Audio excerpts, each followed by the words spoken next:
one of the things that was mentioned in the lawsuit was the freak-offs. Yes. So, in the lawsuit, Cassie said, while in New York, Diddy told her that he wanted to engage in a fantasy of his called voyeurism. He said it would turn him on if he saw Cassie with another dick. So, he allegedly forced her to engage in sex acts with male sex workers while he would masturbate and film it. First time, Diddy hired a man, brought him to his home in Los Angeles. Everyone was wearing masquerade masks. I could believe. And everyone took drugs. He would instruct her to perform sex acts with the man while he watched. He would masturbate and, have the man do specific acts. This would last for multiple days.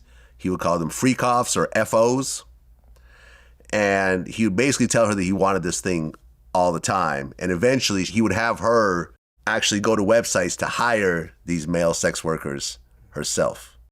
He basically said that this was our thing and our secret. These freak-offs would happen at all types of hotels all around the country. At one point in 2013, they were at the Intercontinental in New York, where there was like tens of thousands of dollars of damages in the hotel after one of these. She said the chief of staff, Tony Fletcher, paid the invoice. Were you around Tony Fletcher? Yes, I was. Okay. Tony Fletcher was the accountant. She's also the one that came to me where Diddy had a thing where it didn't matter if you worked 20 hours a day, if you worked 24 hours, if you was in the studio 36 hours. He didn't want to pay you for the hours that you worked. So he had Tony Fletcher come to me and say, listen, Bonds got all the hours that he worked in. And she said, Bonds, can you please just put 12 hours a day on there? So she was his go-to with whatever type of things that had to do with money or office work. Got it. So he would have Cassie go to these websites to find escorts, and he instructed her to search for large black penises. She claimed that he would fly these male sex workers to all different types of cities. The assistants would set up these freak-offs in the hotel suites with baby oil and Astroglide. Yeah. There'd be lots of drugs. She was given ecstasy, cocaine, GHB, ketamine, marijuana, and alcohol.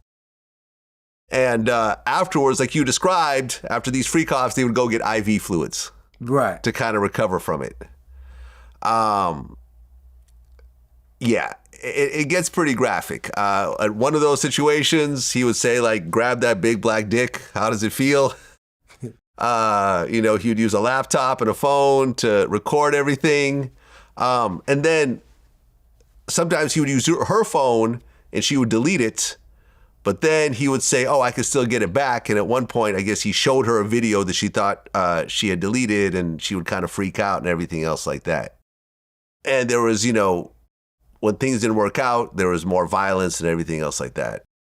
Now, you yourself, you never were involved in these freak-offs on any level.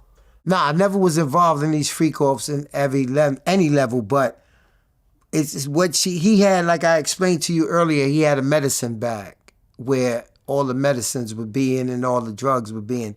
But he also had a camera bag. So this camera bag was, if you remember back in the days, people still have them now, the little camera that you just put right there and you can hold, and they come with the little cassette tapes. So he had an assistant, and the assistant job was to keep this camera. I don't care, no matter where you go, don't put this camera bag down. And I specifically remember one time his assistant named Tommy had lost one of the cassettes. And Puff was getting frantic, like, yo, where is this cassette at? And everything that she said made sense because this was their personal videographer camera that they would use whenever they went to the hotels and everything. And it was the assistant job to keep it, to make sure you watched it, make sure you don't put this bag down nowhere. So I definitely agree, as well as there's times when they went to the hotel, and me being the nosy person that I am, like, yo, you got the weekend off. Yo, you got the day off. I'd be like, all right. So you know how you get to the hotel. I'm going to eat some fruit, He's like, yo, what you still here for? You gotta leave. So I'm like, yo, why you rushing me, yo? So, you know, I'm gonna be nosy now. So when I get by the elevator, I done took so much time to come down that when I'm coming down the elevator, I might see a Rico Suave getting on the elevator. You know what I'm saying? So I'm like, he don't know me, so I'm gonna stay on the elevator. And I stay on the elevator, and the elevator stop on Puff floor. Huh. And I'd be like, okay. And then I wouldn't let the door close because this person is oblivious to who I am. So he would just walk straight to Puff door, and I'll just be watching, and I'll see him knock on the door, and then I'll see him go in. In my mind, at this particular time, I'm so happy I got the day off. I'm not thinking about I said, well, they some freaks. That's all. I don't know about him saying, you know, this, that, and the other, but I know for sure that those guys, because then he would hit me if they had a party that night, and he would be like, Barnes, you remember such and such? I say, what? And it was one guy specifically, he would say, it was a guy named Michael from Miami. And I knew this guy. You know what I'm saying? But I didn't know what role he played in nothing. But Puff would always ask me, yo, can you make sure he get in the party? He ain't got to be in the section, but just make sure he get in the party. Then it was times that we went away, and I would always have the adjoining room to his room. But it was times where the assistant would be like, yo, your room is up the hall. I'd be like, yo, my room. And then I might see the same guy got the adjoining room. So I'd be like, oh, okay. I'd be like, yo, he'd be like, yo, I don't know what's going on, man, but that's his room. And then I put two and two together, like that's the adjoining room, so the person don't got to come outside no more. And these went on quite often. What was going on back there? For me reading the lawsuit, that's when I put two and two together, like, wow, this was the freak offs. But it made a lot of sense. You know, it was one specific time we was in Las Vegas, and it was just me and Puff. And he had the Caesars suite, and I had the room down the hall. And he called me. He said, yo, what's up? I said, oh, yo, ain't nice. What you doing? I said, nothing. I'm in the room. I'm chilling. What's up? What you need? I said, you getting ready to go out? He said, nah, I won't go out, but why you staying there? Yo, you could come stay here. I got 2 floors. So I said, all right, cool. It's just me and him. All right, I'll stay here. And he tells me, he says, yo, I got this girl coming over. I can't remember her name, but I knew all the girls, you know. After, you know, they all knew me by my name, Barnes, hey. So he'd be like, yo, I got such and such coming over. So, you know, he was like, yo, can you do me a favor? I said, what? And, you know, when I read the lawsuit, Vlad, I said, wow.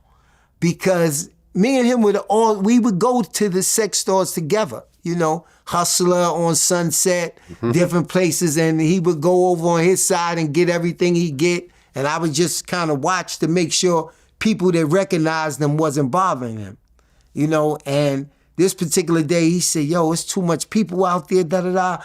I need you to go to the store for me. I said, what you want? And when I read the lawsuit, he said, I want this really big black cock. That's it. And then, like, you got to remember, at this time, the lawsuit is not out. This is 2011. So he said, yo, shorty likes big black dicks, you know.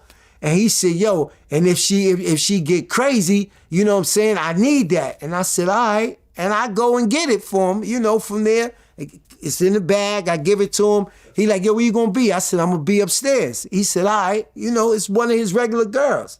So when I read the lawsuit, I kind of had to go back and think to myself, damn, was that big black cock for her or was it for him? You know what I'm saying?